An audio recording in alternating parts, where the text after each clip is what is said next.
Fala pessoal, seja bem-vindo a mais esse vídeo do canal Construa Sua Riqueza. E no vídeo de hoje nós vamos falar sobre alguns índices importantes que você entenda do mercado, algumas sopas de letrinhas aí que eu quero desmistificar para você.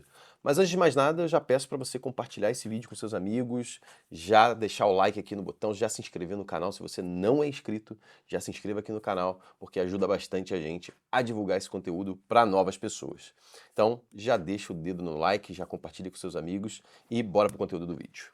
Bom, pessoal, o vídeo aqui hoje é de passar algumas informações importantes para quem gosta de investir no mercado imobiliário e entender um pouco mais dessa sopa de letrinhas de índices e o que eles impactam no momento de um investimento, seja em qualquer investimento, né, ou na tomada de crédito, por exemplo, para compra de imóveis, né, se eu vou fazer um financiamento que está atrelado a algum índice, também no objetivo de locação, eu vou ter uma locação, é melhor eu colocar por determinado índice, o que é mais comum, o que não é utilizado, o que eu posso fazer, o que eu não posso fazer, né?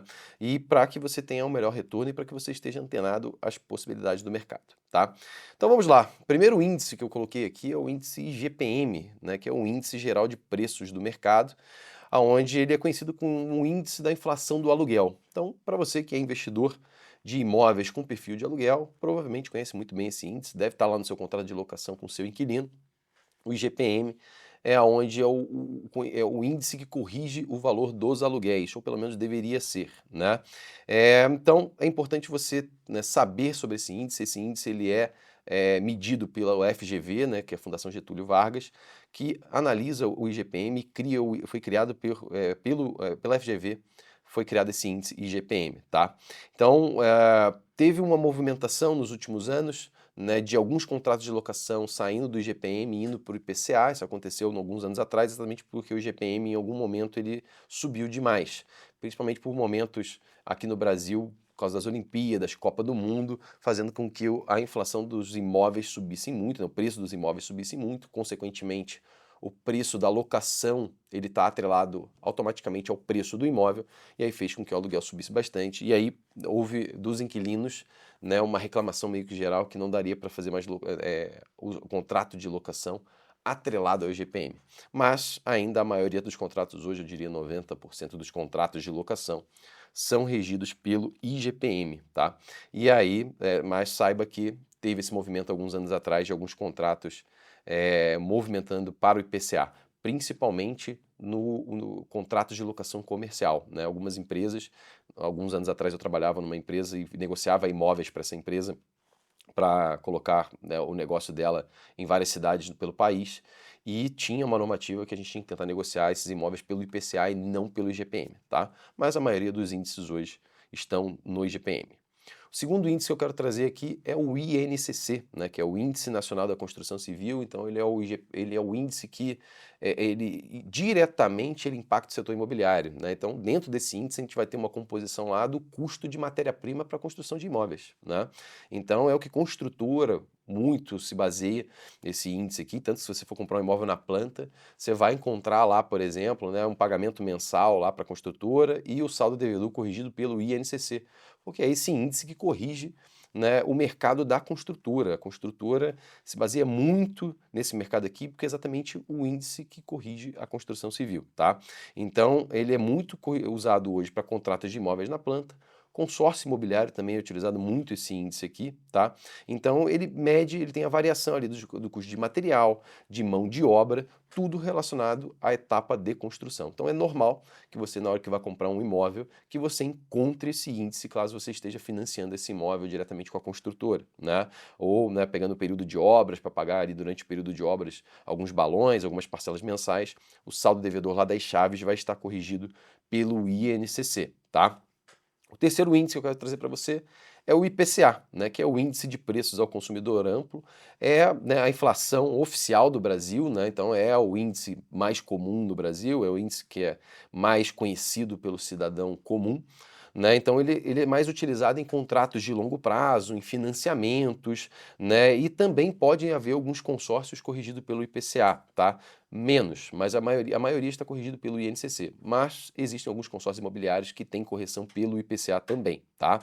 E ele impacta diretamente a taxa de juros básica, né? A taxa Selic. Então, O IPCA, ele é o índice mais do dia a dia do brasileiro, ele é o índice que mais está latente para o brasileiro, está dentro do consumo como um todo. É importante você entender o IPCA porque ele pode impactar o custo do dinheiro, o custo do financiamento imobiliário, por exemplo, ele pode, né, impactar diretamente o custo do dinheiro e você precisa analisar isso se for tomar crédito para compras de imóveis. O quarto índice que eu quero trazer é o INPC, que é o Índice Nacional de Preços ao Consumidor, né? E ele é mais utilizado para negociações, né, em negociações de vínculo de trabalho, por exemplo, né? Então ele pode ser, por exemplo, eu vou contratar, por exemplo, uma pessoa que vai ser zeladora do prédio, né, por PJ, uma empresa, por exemplo, que vai fazer o serviço para o prédio de manutenção do prédio, de limpeza do prédio ao qual eu estou investindo. Nós, condôminos, decidimos contratar uma empresa que vai fazer a manutenção do prédio. Geralmente esses contratos de serviços terceirizados, eles são corrigidos pelo INPC, né? Pode ser pelo IPCA também, mas é mais comum que nos contratos de negociações de trabalho, de prestação de serviço, você encontre o INPC, tá? Também é bastante utilizado hoje, né, pelo brasileiro médio, né, pelo brasileiro hoje como de varejo, vamos colocar assim. Então impacta diretamente aos brasileiros como um todo. A quinta nomenclatura que eu quero trazer para você é a Selic, né? Então é a própria taxa Selic, ele não é um índice em si, mas ele é que mede a taxa básica de juros e ele impacta diretamente o custo do dinheiro.